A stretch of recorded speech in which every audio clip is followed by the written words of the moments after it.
ডর্টমুন্ডের চিড়িয়াখানায় একটা orang ওটাং Germany Spain ম্যাচে ভবিষ্যৎবাণী করেছিল যে জার্মানি ম্যাচটা হারবে, যা সত্য হয়েছে। এবার ওরাং ওটাং নেদারল্যান্ডসের পক্ষে। ইংল্যান্ড কি তবে এবারও শূন্য হাতে ফিরবে? গত আসরের রানার আপ ইংল্যান্ড এবার সবচেয়ে দামি দল। ক্লাব ফুটবলে ইংলিশ খেলোয়াড়দের মূল্য প্রায় 1.5 বিলিয়ন ইউরো। এমন স্কোয়াড নিয়ে চলতি আসরে এখনও অপরাজিত আছে তারা। কোয়ার্টার ফাইনালে টাই ব্রেকার খুলে দিয়েছিল ভাগ্য, যারা এখন পর্যন্ত গোল করেছে 5টা আর হজম করেছে 3টা।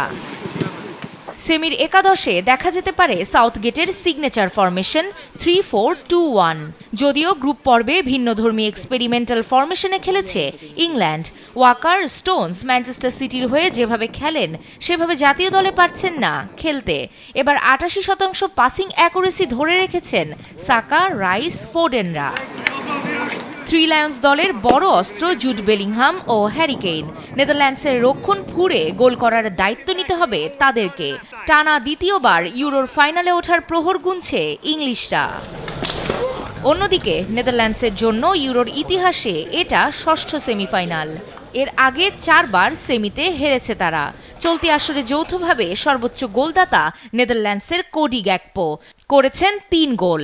সর্বোচ্চ 3 অ্যাসিস্ট আছে আরেক ডাচ খেলোয়াড় মাত্র 21 বছর বয়সী জাভি সিমন্সের। ডাচদের ডিফেন্সে আছেন অভিজ্ঞ ভ্যান ডাইক, নাথান আকের মতো খেলোয়াড়রা। ইংলিশদের শট নেবার দক্ষতা সম্পর্কে ভালোভাবেই অবগত আছেন ইংলিশ লিগে খেলা এই দুজন, সাথে ব্রাইটনে খেলা তাদের গোলরক্ষক ভারব্রুগেন। ডর্টমুন্ডের মাঠে খেলা শুরু বাংলাদেশ সময় রাত 1টায়।